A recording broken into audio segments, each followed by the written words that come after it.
10वां दिन। अपने शरीर को प्रेम करना, अपना दर्द दूर करना। आज का पाठ दर्द के बारे में है। वह क्या होता है, वह कहाँ से आता है, वह आपको क्या बता रहा है और आप उससे क्या सीख सकते हैं। हम में से कई लोग दैनिक आधार पर दर्द या बीमारियों के साथ रहते हैं। हम हमारे जीवन का एक छोटा सा अंश हो सकती हैं या उसका बड़ा अंश हो सकती हैं। आज आप अपने मिरर वर्क का उपयोग एक नए द्वार को खोलने के लिए करेंगे, जो आपको अपने शरीर को प्रेम करना सिखाएगा और आपके दर्द का उपचार करेगा। कोई भी व्यक्ति दर्द के साथ नहीं रहना चाहता, लेकिन यदि आपको दर्द है तो आप उससे क्या सीख सकते हैं। क्योंकि दर्द शारीरिक और मानसिक दोनों तरह की बीमारियों को अभिव्यक्त कर सकता है, इसीलिए यह स्पष्ट है कि शरीर और मन दोनों ही उसके प्रति संवेदनशील होते हैं। हाल ही में मेरे सामने इसका एक अद्भुत उदाहरण आया, जब मैंने 2 छोटी लड़कियों को पार्क में खेलते देखा। एक बच्ची ने खेल खेल में दूसरी की बाह पर मारने के लिए अपना हाथ उठाया और उसका हाथ उसकी बाह के संपर्क में आता उससे पहले ही दूसरी बच्ची के मुंह से निकला आह। पहली बच्ची ने अपनी सहेली की ओर देखकर पूछा, तुमने आह क्यों कहा? मैंने तो अभी तुम्हें छुआ भी नहीं। उसने जवाब दिया, मैं जानती थी कि मुझे दर्द होगा। शरीर हमारे जीवन की हर चीज की तरह हमारे अंदरूनी विचारों और धारणाओं का आईना है। वह हमेशा हमसे बात करता रहता है, बस हमारे पास सुनने के लिए समय नहीं होता। मैं मानती हूँ कि हर दर्द और बीमारी को अपने शरीर में हम ही पैदा करते हैं। हमारे शरीर की प्रत्येक कोशिका हमारे सोचे हुए प्रत्येक विचार और कहे हुए प्रत्येक शब्द का जवाब देती है। शरीर हमेशा सर्वोत्तम स्वास्थ्य प्राप्त करने की कामना करता है, चाहे हम कुछ भी करते हों। हालांकि यदि हम शरीर को अस्वास्थ्यकर भोजन या गलत विचारों में नुकसान पहुंचाते हैं, तो हम अपनी ही परेशानी बढ़ा लेते हैं। दर्द हमारे पास कई रूपों में आता है। कोई पीड़ा, कोई चोट, पैर की सूजी हुई उंगलियां, कोई खरोंच, कफ का जमाव, बेचैनी भरी नींद, मिचली महसूस होना, कोई रोग इत्यादि। वह हमें कुछ बताने की कोशिश करता है। दर्द वह तरीका है जिससे शरीर हमारा ध्यान आकर्षित करने के लिए लाल झंडा फहराता है। हमें यह सूचना देने का अंतिम प्रयास करता है कि हमारे जीवन में कहीं कुछ गड़बड़ है। जब हमें दर्द महसूस होता है तो हम क्या करते हैं? आमतौर पर हम दवाई के डिब्बे से या दुकान से गोली लेकर खा लेते हैं। जब हम ऐसा करते हैं तो हम अपने शरीर से कहते हैं, चुप हो जाओ, मैं तुम्हारी आवाज़ नहीं सुनना चाहता। आपका शरीर थोड़ी देर के लिए शांत हो जाएगा, लेकिन फिर फुसफुसाहट लौट आएगी, इस बार पहले से कुछ तेज। कल्पना कीजिए कि आप अपने दोस्त को महत्वपूर्ण बात बता रहे हैं और वह सुन नहीं रहा है, तो क्या होगा? आप दोबारा वह बात कहेंगे, शायद और जोर से। यदि वह तब भी नहीं सुनेगा तो शायद आप नाराज हो जाएंगे और हो सकता है कि आप उस पर हाथ भी उठा दें या दुखी और उपेक्षित महसूस करते हुए चुप हो जाएंगे।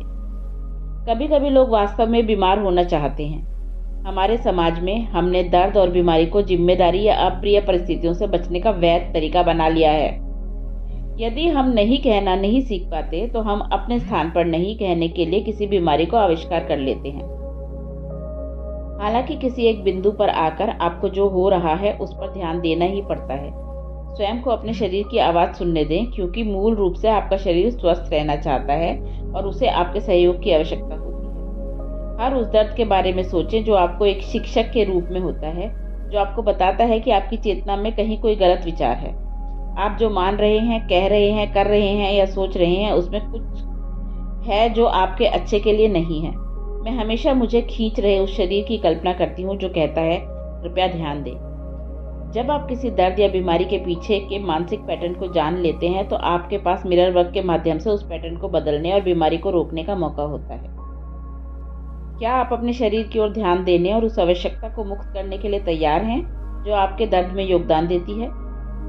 यदि हाँ, तो अपने मिरर वर्क को शुरू कर दें और अपने शरीर को प्रेम करना तथा दर्द को दूर करना सीख लें। आइए अफर्म करें, मैं अपने शरीर को प्रेम करता हूँ। मेरे शरीर को प्रत्येक स्तर पर जो भी चाहिए वह देकर मैं उसका अधिकतम स्वास्थ्य लौटा दूंगा। आपके 10वें दिन का मिरर वर्क अभ्यास। उस दर्द या बीमारी का चुनाव करें जिस पर आप आज काम करना चाहते हैं। मान लीजिए वह सीने में जलन या हार्ट बर्न है। अपने आईने के सामने खड़े हो जाएं या बैठ जाएं। अपनी आंखों में गहराई से देखें और अपने आप से प्रश्न पूछें, यह हार्ट बर्न कहाँ से आया है? यह मुझे क्या बताने की कोशिश कर रहा है? क्या मैं अस्वास्थ्यकर खाना खा रहा हूँ? क्या मुझे किसी चीज का डर सता रहा है? क्या मैंने ऐसी कोई खबर सुन ली है जिससे मैं बर्दाश्त नहीं कर पा रहा हूँ? क्या कोई ऐसी मुश्किल स्थिति है जिसका मैं सामना नहीं कर रहा हूँ? कौन सी चीज या व्यक्ति है जिसे मैं नहीं संभाल पा रहा हूँ? चाहे आप किसी भी दर्द या बीमारी का अनुभव कर रहे हो, आप ये अफर्मेशंस बोल सकते हैं। मैं आसानी से और पूरी तरह सांस लेता हूँ। मैं अपने शरीर के संदेशों को सुनता हूँ। मैं अपने शरीर को स्वस्थ और पोषक भोजन देता हूँ। मेरे शरीर को जब आवश्यकता होती है तो मैं उसे आराम देता हूँ। मैं अपने अद्भुत शरीर को प्रेम करता हूँ। मैं सुरक्षित हूँ। मैं जीवन की प्रक्रिया पर विश्वास करता हूँ। मैं निडर हूँ। ये अफर्मेशंस दोहराते रहें। अब कुछ अफर्मेशंस विशेष रूप से उस भाग के लिए करिए जहां आपको दर्द हो रहा है। आप दर्द और विशेष बीमारियों के मानसिक पैटर्न और उनके अफर्मेशंस के लिए मेरी पुस्तक हील योर बॉडी देख सकते हैं। उदाहरण के लिए, यदि आपको पेट की समस्या है तो आप कह सकते हैं, मैं अपने पेट को प्रेम करता हूँ। मैं सच में तुम्हें प्रेम करता हूँ, मेरे स्वस्थ पेट। मैं तुम्हें स्वास्थ्यप्रद खाना खिलाता हूँ और तुम उसे खुशी से पचा सकते हो। मैं तुम्हें स्वस्थ रहने की अनुमति देता हूँ। इन अफर्मेशंस को 2-3 बार और दोहराएं। शक्ति आपके अंदर है। आपका 10वें दिन का दैनिकी अभ्यास। जब आपको दर्द या बेचैनी महसूस हो तो स्वयं को शांत करने के लिए समय निकालें।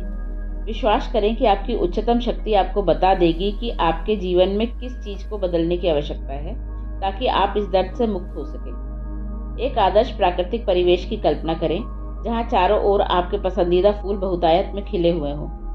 अपने चेहरे को कोमलता से छू रही मीठी गर्माहट भरी हवा को महसूस करें। अपने शरीर की प्रत्येक मांसपेशी को आराम देने पर ध्यान केंद्रित करें। अपने आप से ये प्रश्न पूछें, मैं इस समस्या की ओर कैसे योगदान दे रहा हूँ? वह क्या है जो मुझे जानने की आवश्यकता है? मेरे जीवन के किन क्षेत्रों को बदलाव की आवश्यकता है? इन प्रश्नों पर ध्यान केंद्रित करें और जवाब मिलने दें। इन जवाबों को अपनी दैनिकी में लिखें। ऊपर मिले जवाबों में से एक का चुनाव करें और एक कार्य योजना लिखें जिस पर आप आज काम कर सकते हैं। एक बार में एक बदलाव लाएं, जैसे कि चीनी दार्शनिक लाओ त्सु ने कहा था, 1000 मील की यात्रा भी सिर्फ एक कदम से शुरू होती है। एक छोटे कदम को दूसरे में जोड़ने से आपके जीवन में महत्वपूर्ण बदलाव आ सकते हैं। दर्द अनिवार्य रूप से रातों रात गायब नहीं हो जाता, हालांकि ऐसा हो भी सकता है। दर्द को उभर कर ऊपर आने में समय लगा है, इसीलिए उसे यह समझने में कुछ समय लग सकता है कि अब उसकी आवश्यकता नहीं है। स्वयं के प्रति नरम रहें। 10वें दिन के लिए आपका हार्ट थॉट। मैं अपने शरीर के संदेशों को ध्यान से सुनता हूँ। शरीर जीवन की अन्य सभी चीजों की तरह आपके अंदरूनी विचारों और धारणाओं का आईना है। प्रत्येक कोशिका आपके सोचे हुए प्रत्येक विचार और कहे हुए हर शब्द का जवाब देती है। परिवर्तन की इस दुनिया में आप सभी क्षेत्रों में लचीला होने का चुनाव करते हैं। आप अपने जीवन और अपनी दुनिया की गुणवत्ता में सुधार लाने के लिए अपने आप को और अपनी मान्यताओं को बदलने के लिए तैयार हैं। आपका शरीर आपको प्रेम करता है, चाहे आप उसके साथ कैसा भी व्यवहार करते हो। आपका शरीर आपके साथ संवाद करता है और अब आप उसके संदेशों को सुनते हैं। आप संदेश प्राप्ति के इच्छुक भी रहते हैं। आप ध्यान देते हैं कि आवश्यक बदलाव करते हैं। आप अपने शरीर को प्रेम करते हैं और उसे अधिकतम स्वास्थ्य वापस देने के लिए हर एक स्तर पर जिस चीज की आवश्यकता होती है वह देते हैं। आप एक आंतरिक शक्ति का आह्वान करते हैं जो आवश्यकता होने पर हमेशा आपके पास होती है। आपके 10वें दिन का ध्यान। स्वास्थ्य के लिए सकारात्मक अफर्मेशंस। यहाँ कुछ सकारात्मक अफर्मेशंस दिए हैं जो आपके स्वास्थ्य और उपचार का समर्थन करेंगे। इन्हें बार बार दोहराते रहें। मैं उन खाने की चीजों का आनंद लेता हूँ जो मेरे शरीर के लिए अच्छी हैं। मैं अपने शरीर की प्रत्येक कोशिका को प्रेम करता हूँ। मैं स्वास्थ्य के लिए अच्छी चीजों का चुनाव करता हूँ। मेरे मन में स्वयं के लिए सम्मान है। मैं एक स्वस्थ बुढ़ापे के लिए तत्पर हूँ क्योंकि अभी मैं अपने शरीर की प्रेम से देखभाल करता हूँ। मैं लगातार अपने स्वास्थ्य में सुधार लाने के लिए नए तरीके खोजता रहता हूँ। मैं अपने शरीर को प्रत्येक स्तर पर उसकी आवश्यकता की चीजें देकर उसे अधिकतम स्वास्थ्य वापस देता हूँ। उपचार होता है। मैं अपने मन को रास्ते से हटाकर अपने शरीर की बुद्धि को प्राकृतिक रूप से उसके उपचार का काम करने देता हूँ। मेरे पास एक विशेष रक्षक फरिश्ता है। मुझे हर समय दैवीय मार्गदर्शन और सुरक्षा मिलती है। उत्तम स्वास्थ्य मेरा दैवीय अधिकार है और मैं अब उस पर दावा कर रहा हूँ। मैं अपने स्वस्थ शरीर के लिए आभारी हूँ। मैं जीवन से प्रेम करता हूँ। मैं अकेला व्यक्ति हूँ जिसका मेरे खाने की आदतों पर नियंत्रण है। अगर मैं चाहूँ तो किसी भी समय स्वयं को कुछ खाने से रोक सकता हूँ। पानी मेरा प्रिय पेय है।